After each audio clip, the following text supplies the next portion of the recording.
Thank you so much for having me and letting me be a part of this. My pleasure. Now you've told me you're a Southern girl. Which Mhm. state is that from? Because my whole family's Southern folks. Oh, Florida. Okay, what part of Florida? I am close to Jacksonville. I'm in a suburb, Orange Park, which is right outside of Jacksonville because I don't like the city. So I'm like on the outskirts. Okay, good deal. My mother's from Monticello, so that's cool. So going back to your childhood, this is something that many people can relate with, Christy. You say that childhood started your susceptibility to being bullied. Yes, exactly. If you have some abuse at home or if you have some neglect at home, I think it makes you more attractive to a bully. And what do you mean by that? Because that's such a good point. Like attractive to a bully, like the bully hones in on you. How? Why? I believe, if you walk around, if you have your head down, if you look like you have low self esteem, that's like a target. They're like, go, go, go, go get her. You look like a burrito to them, huh? Yeah, must have. So, like, you dealt with childhood low self esteem.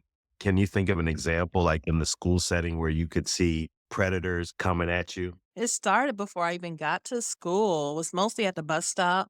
The kids, they would have like the group mentality and they would all be together. And I would come up and I'm quiet, guess my head is down, and it just looks like I'm a good target, just someone they could push over. I didn't know how to fight. I should have learned, but I was definitely a target. Mm-hmm. Now, there's a story that you related to me about you getting a big shot of self esteem with your white dress that you were wearing or your white clothing. I don't know if it was a dress. And you wore that to school that day and you got to the bus stop with those nice clothes. Mm.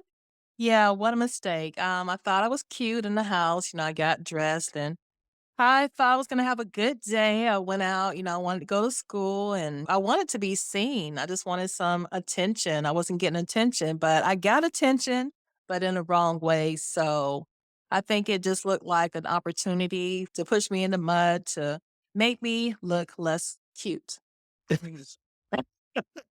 And then I couldn't go to school after that anyway.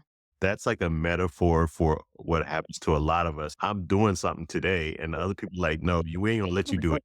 No, exactly. That is so true.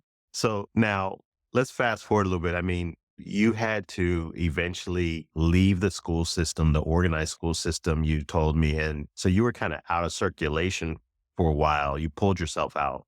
Exactly, I had to. I just couldn't continue. My grades were bad, the teachers wouldn't help me. I even had a teacher in school that bullied me too, so I just went to the community college and I went back and got my GED about a couple years later. Okay. And then how'd you turn into this awesome professional lady you are today? What fill us in on this gigantic leap? It's a journey, just every day. I'm just working so hard to learn what it means to love myself. I'm learning what it means to value myself. I'm learning what it means to feel worthy. So I'm pouring into myself. I have my affirmations. I have my days where I do my self care. I'm working out now. I'm surrounded by excellent people. I have good friends like you on LinkedIn, and I'm just trying to keep my mind. It's a change. You touched on something really good too, because in part of your story, what I liked is you intentionally surround yourself with like good vibes. Exactly. Yeah, I've had some friends, even lately, I've had a couple of friends that they come in with the backhanded compliments and the insults, and it's like salt in the wound. So eventually, I talked to them, but eventually, some people that I had to cut out, even family, sometimes you have to cut out if they're Mhm. not pouring into you in a positive way. Is that something that you intentionally do, or do you let it go on, Christy, for a while before you really can kind of hone in on who is who? Do you have like a radar now? I think I do. I'm more aware. I think everything I've been through has made me more aware, but I could see it. I could see the signs, but I give people a lot of chances. I had a friend, we were friends for, years. I mean, I just told her, I'm like, this does not feel right. I don't like what you're saying. I don't like how you're picking at me. cried a couple times and it was just too much. So eventually, I warned her, but eventually we had to go no contact. I still loved her. We just couldn't keep talking.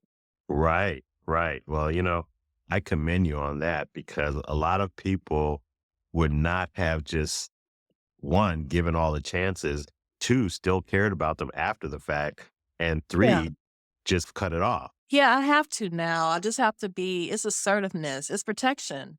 I'm fierce. I'll Oh, cut you off. that's another theme that many people need to hear. Christy, you make it clear that this is what I understand. Correct me if I'm wrong, but for what listening to you, you still are viewing that little child. You're an adult woman now. You're retroactively protecting that little girl that didn't get protected. Exactly, and I found some angels, I found some figurines that actually look like me now. I have the little angels, dark skin, kinky hair. I have 2. I have one that's like a young child, and I have one that's like a teenager. So I actually look at them and think about them every day. So, yeah, I have my little role models of myself from childhood. That is good. I mean, you're doing some really positive things. I love to hear these stories and just to hear you laugh and things that, in knowing what you say you have overcome, you come a long way. Thank you. I'm working on it. I am a work in progress. Yeah, that's good. So like there's somebody listening to this somewhere that's tuned in and they're like, I can identify with what Christy is saying and it's affecting me. And I think people see me as a target. What would you say to them if they're thinking that right now? If you think you're a target, you need to just protect yourself. You need to get away. If you can, you need to get a new circle of friends. You need to start building yourself up. And we have intuition. If you feel like you're being bullied, you are being bullied. So you need to separate yourself from those people. Flesh that out a little bit. No, you just went there. Even at work, I mean, you have to, of course, you have to work, you have to get chances, you have to be clear. But when it starts to kind of burn your soul when it starts to cause you that damage and you could feel that pain and you know it when it's happening to you. So you have to start protecting yourself immediately. It's going to get worse. It's not going to get better. It's not at work. Oh, it does not get better. You are like a straight shooter, man. We need to read your book. Okay. Well, I'll make one and I'll be sure to send you a copy. No, I will buy a copy from wherever it's being sold. Thank you. You're too kind. Thank you, sir.